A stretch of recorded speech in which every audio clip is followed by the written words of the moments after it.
Well, good morning, everyone. I'm Fred Ryan, Chairman of the Board of Trustees of the Reagan Foundation and Institute, and it's my pleasure to welcome you this morning for this special celebration in honor of Ronald Reagan's return to London. As we begin, I'd like to recognize a few special guests who are with us this morning. From our Board of Trustees of the Reagan Presidential Foundation Institute, Kathy Bush, Michael Castine, Peggy Noonan, John Rogers, and Ben Sutton. Thank you for making the trip over. And where's Andrew Littlefair? Right here, I'm sorry. Who's related to the Lord Mayor of another part of the UK. So especially happy to have him back. Also, a special welcome to the members of Parliament who are with us and the councillors of the City of Westminster who've joined us this morning. And we have several former members of Parliament and United States Congress, and thank you all for joining us as well. I'd like to now ask Royal Air Force Lakenheath Honor Guard to present the colors.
Thank you. Please be seated. 14 years ago, many of us who are here today have the honor of dedicating a statue of President Ronald Reagan here in Grosvenor Square. At that time, it stood in front of the United States Embassy, but a few years ago, the embassy was moved, and because of the construction that followed, the statue had to be temporarily relocated. But today, he is back in a place of pride here in central London, and I will say he really doesn't look a day older. And I wish I could say something like that about some of the rest of us. But our purpose here today is to do more than rededicate a statue. We're here to honor a legacy of freedom, and that, after all, is what the statue represents. It's more than a monument to a man. It's a tribute to the ideas and the values that he championed, principles and beliefs that are timeless and every bit as relevant today as they were when he was elected 4 decades ago. The statue was first dedicated on President Reagan's 100th birthday, so it's fitting that we rededicate it during the 100th birthday of his ally, his friend, his political soulmate who championed the values and ideas that he did, Prime Minister Margaret Thatcher. President Reagan's partnership with Lady Thatcher and with Great Britain is so clearly reflected by the fact that the very first guest he invited to the White House as a newly elected president was Margaret Thatcher. And if you had the privilege of being there, you would have seen the warmth, the respect, and appreciation that those two transformational leaders had for each other. And at the conclusion of his successful 8 years as president and the many historic accomplishments that occurred, Ronald Reagan invited his partner in so many of those accomplishments to be his final guest at the White House. So rather than try to find my own words today to pay tribute to President Reagan, I will use those of Lady Thatcher, and these are from her eulogy at President Reagan's funeral. She said, "In his lifetime, Ronald Reagan was a cheerful and invigorating presence, that it was easy to forget what daunting historic tasks he set himself. He sought to mend America's wounded spirit, to restore the strength of the free world, and to free the slaves of communism. These causes were hard to accomplish and heavy with risk, yet they were pursued with almost a lightness of spirit, for Ronald Reagan also embodied another great cause, which Arnold Bennett called the great cause of cheering us all up. His policies had a freshness and optimism that won converts from every class and every nation, and ultimately from the very heart of the evil empire. President Reagan left us a more peaceful and prosperous world and stronger alliances. His leadership broke down barriers, including literal ones like the Berlin Wall, a piece of which is embedded in this statue.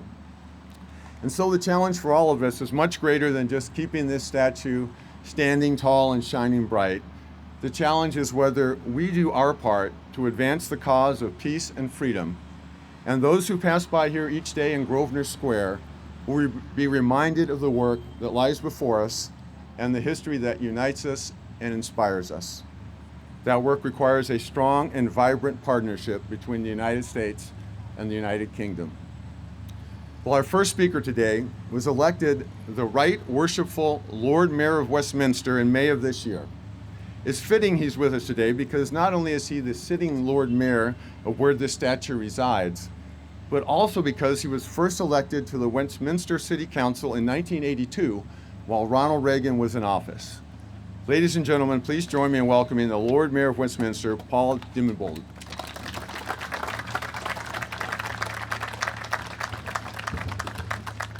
Thank you, Fred. Good morning, Your Excellency, distinguished guests, ladies and gentlemen.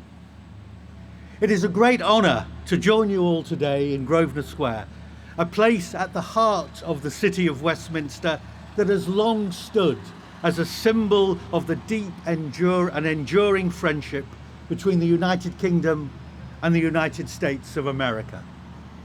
Today, as we rededicate the statue of President Ronald Reagan, and as we mark 100 years since the birth of his close ally and friend, Baroness Margaret Thatcher, we commemorate their lives and friendship. But we also celebrate something far greater, something which they, in their close bond, truly embodied: the special relationship between our two nations, our partnership built on shared values, shared sacrifices, and shared hopes for the future. Few places in London capture that bond quite like this square. For generations, Grosvenor Square has been known as the Little America of London. It was the home to John Adams when he became the first US ambassador to the court of St. James, and it later became home to the United States Embassy. It has been a gathering place for Americans and Britons in moments of triumph and tragedy alike. From this very square, GIs gathered and prepared to deploy to Europe during the Second World War. And here, Londoners stood in heartbroken solidarity with America after the 9/11 terror attacks. And now it is a fitting home to these memorials to some of the most impactful and influential presidents in the history of America. Franklin D. Roosevelt, who together with Sir Winston Churchill crafted the special relationship as we know it. Dwight D. Eisenhower, and of course, President Reagan, a man whose vision and friendship helped strengthen the transatlantic alliance for a new age. Ronald Reagan believed deeply in the power of friendship. His partnership with Prime Minister Margaret Thatcher was more than a meeting of political minds. It was a personal, profound, and effective friendship between kindred spirits. They first met in 1975, several years before either would assume their high offices. Their meeting was supposed to be brief, but ended up lasting more than 90 minutes. It was the start of a mutual admiration that would come to give new energy and new life to the special relationship. Such was the strength of that special relationship that it persevered even during times of strain. When Mrs. Thatcher wrote a letter to President Reagan over his position on the Falklands War that was so furious, a State Department desk officer said it would have, quote, broken diplomatic relations with any two countries, end quote. President Reagan's reaction was simply, well, that's Maggie. President Reagan's relationship with Her late Majesty Queen Elizabeth II reflected another deeply human dimension of that special relationship. Many of us still remember the President's visit to Windsor Castle in 1982, when he became the first serving American president to stay as a guest of the Queen. And the sight of the two of them riding horses side by side in the Great Park remains one of the most charming images of Anglo-American friendship in modern times. The special relationship is not an abstract phrase. It lives in our history, in our institutions, and in the countless ties of family, culture, and friendship that bind our peoples together. It has carried us through war and through peace, through challenge and through change, and it continues to shape our world today. President Reagan once said that, quote, freedom is never more than one generation away from extinction. It must be fought for, protected, and handed on. The special relationship helps ensure that freedom is fought for, protected, and handed on. It is a living partnership, renewed by each generation, and it is a great honour to celebrate that partnership with you all today. I want to thank Fred Ryan and the Reagan Foundation for their hard work making this ceremony happen and their dedication in preserving this memorial.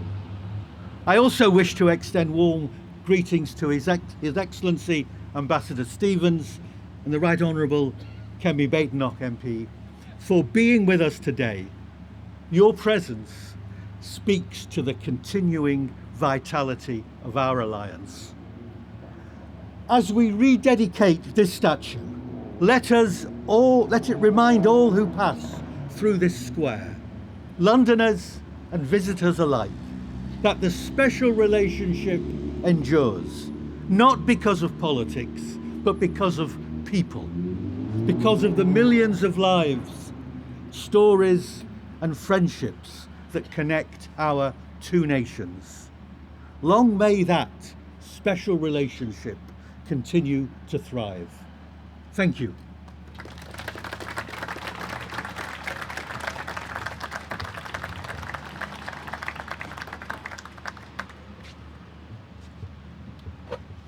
Thank you, Lord Mayor. Earlier this year, Warren Stevens was confirmed as the United States Ambassador to the Court of St. James's.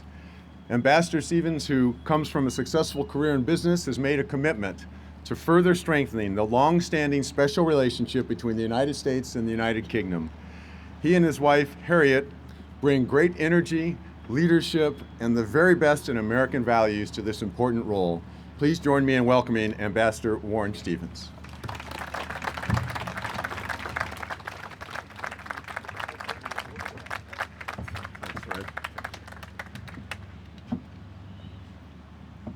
Lord Mayor, you've taken some of my remarks literally, so I won't subject this audience to a redundancy of those comments, but thank you very much.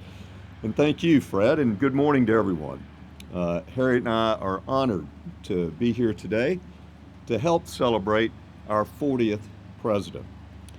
One of our very first engagements in the UK was the rededication of George Washington's statue in Trafalgar Square.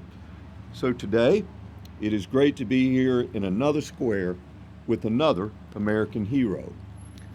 The fact the United Kingdom provides such prominent places to honor America's leaders is a true symbol of our friendship. I want to acknowledge those from the UK government who have joined us today. Thank you to the Leader of Her Majesty's Opposition and to the Lord Mayor of Westminster for showing their support by being here. And thank you to the Ronald Reagan Foundation for making this event possible. Ronald Reagan was, in the truest sense, a pioneer. He was the first to make the jump from showbiz to the White House. And when asked how an actor could be president, famously responded, "How could a president not be an actor?" Despite that wit, Reagan's leadership extended far beyond theatrics. He was a pioneer for prosperity, creating 20 million jobs, slashing taxes, and overseeing the third largest peacetime economic expansion in U.S. history. President Reagan's election came at a critical time in America and in the world.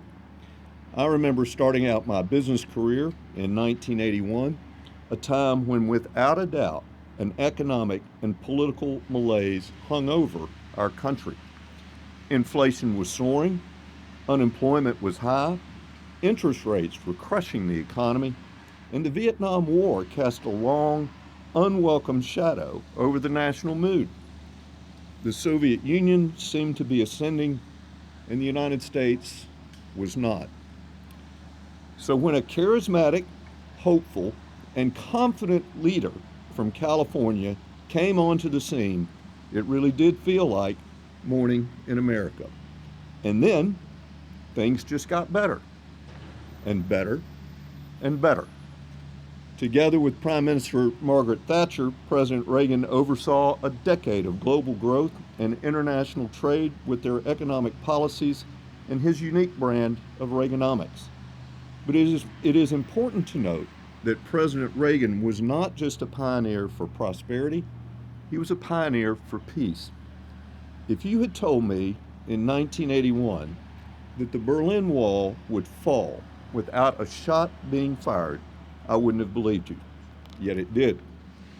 This is in no small part due to President Reagan's peace through strength approach, his stewardship of the American economy, and his unique ability to articulate a compelling, hopeful vision of a free society, the merits of which were clear to anyone who had seen life on both sides of the Berlin Wall. And even before the wall came down, he oversaw perhaps the largest reduction of weapons between the U.S. and Soviet Union through his arms reduction treaties, particularly the Intermediate Range Nuclear Forces Treaty, or the INF. This treaty eliminated an entire class of nuclear weapons. The plaque for this statue contains a fragment of the infamous Berlin Wall that Fred mentioned, a lasting reminder of the peace Reagan fought to attain. And his likeness continues to stand over our embassy in Berlin, just by the Brandenburg Gate, where Reagan delivered that famous line, "Mr. Gorbachev, tear down this wall." So he was a pioneer for prosperity, a pioneer for peace, and finally, Ronald Reagan was a pioneer for this partnership. In 1982, Ronald Reagan became the first United States president to address the House of Commons on the personal invitation of his friend, Prime Minister Margaret Thatcher. Their friendship perhaps did more to strengthen the special relationship than any other. It was a friendship that was as fiery as it was warm. The Lord Mayor mentioned the letter from Prime Minister Thatcher about the Falklands, and he did indeed say, well, that's Maggie. Yet when push came to shove, the United States came down decidedly on the side of our historic ally, the United Kingdom. And I'm sure the whole world noticed. I certainly did. Theirs was a true friendship, and one that embodied the very best of the special relationship. Robust, endearing, enduring, and unbreakable. I'm proud to represent that relationship today on behalf of President Trump as he takes up Reagan's mantle as a pioneer for prosperity, peace, and partnership. President Trump's strong leadership has been consequential, from the U.S.-UK economic prosperity deal signed in May to the Gaza peace deal signed earlier this week. And just last month, President Trump was truly honored at his historic second state visit at Windsor Castle. President Trump has great respect for the United Kingdom, and both of our nations are better because of it. As we do this important work, we are proud to stand in the shadow of this great pioneer, Ronald Wilson Reagan, whose life, values, and achievements continue to guide us today. May God bless you all.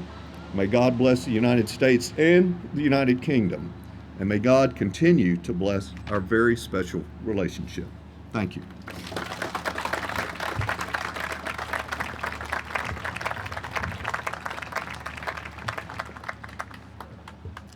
Thank you, Ambassador. Our final speaker today is Kemi Badenoch, Member of Parliament and a prominent figure in British politics.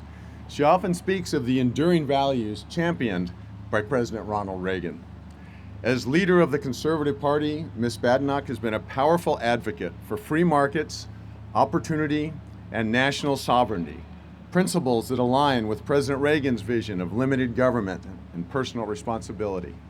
Her work continues to inspire a new generation of leaders across the Atlantic, and her presence here today underscores the deep and lasting bond between our nations, rooted in shared ideals and a mutual commitment to freedom. Ladies and gentlemen, please welcome Tory Party leader Kemi Badenoch.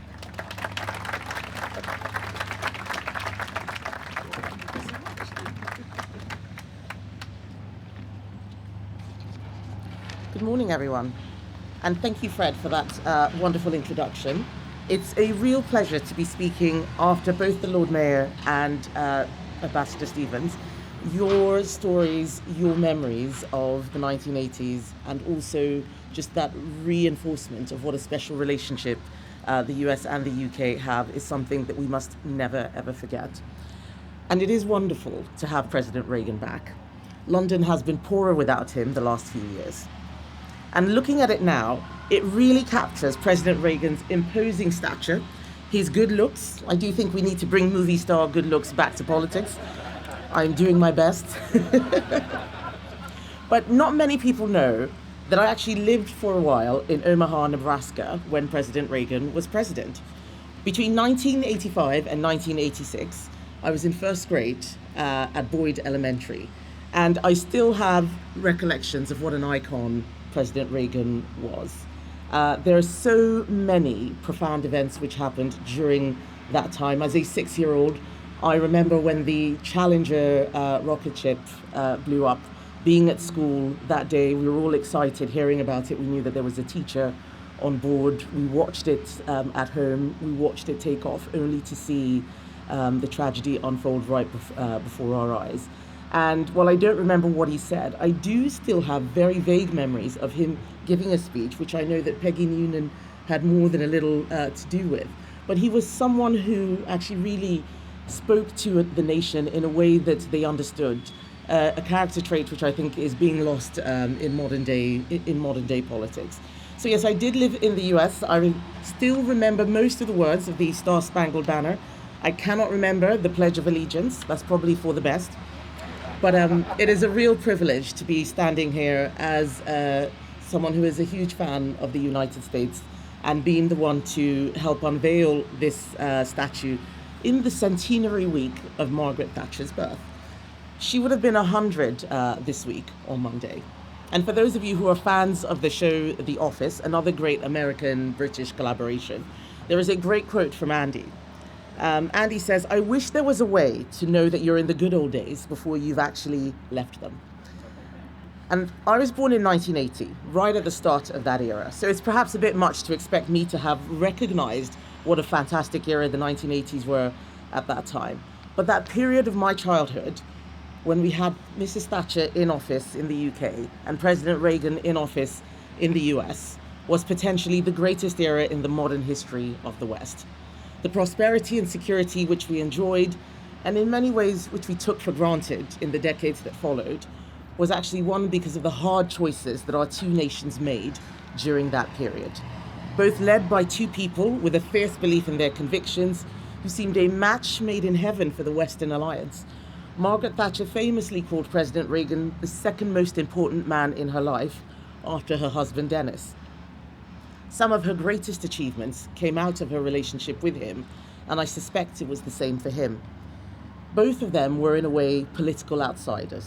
Both of them found allies hard to come by at home sometimes, but leaning on each other, they made one another stronger.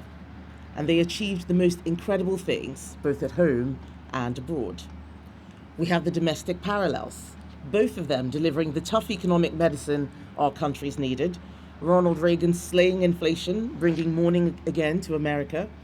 Margaret Thatcher taking on the hegemony of the trade unions, healing the sick man of Europe, and unleashing generations of economic success.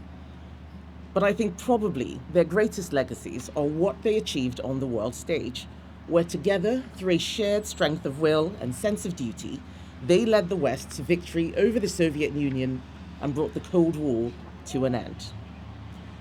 They were both very charming and diplomatic people, and there's no doubt that relationship building was part of their success.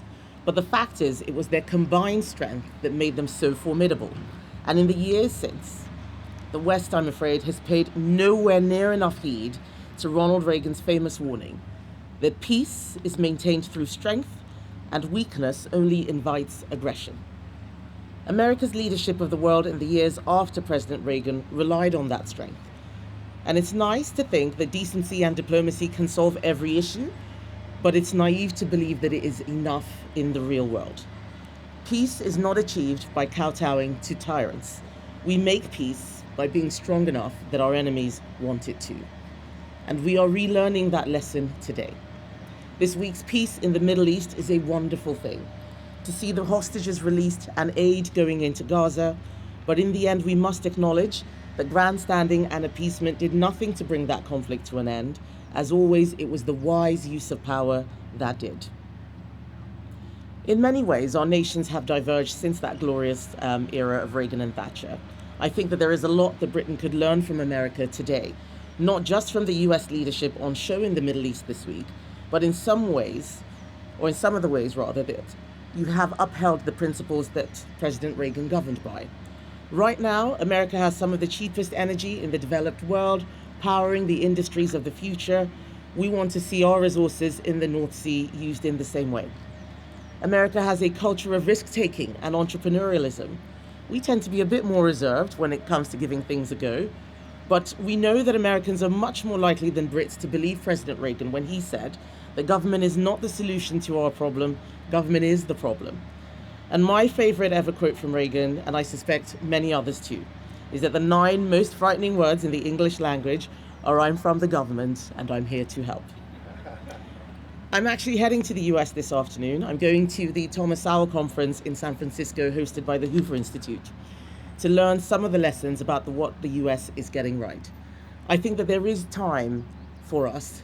There is a lot of hope and a lot of optimism that we can give the next generations.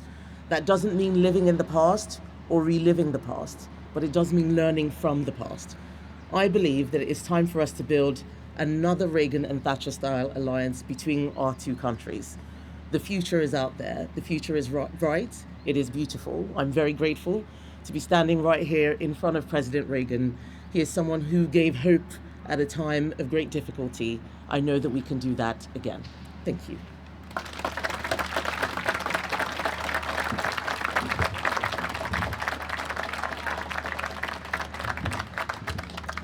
Thank you, Leader Badenoch. Now we will officially rededicate the statue. I would like to ask our program participants and the Board of Trustees, Dave Trulio from the Reagan Institute, to come up so we can officially cut the ribbon.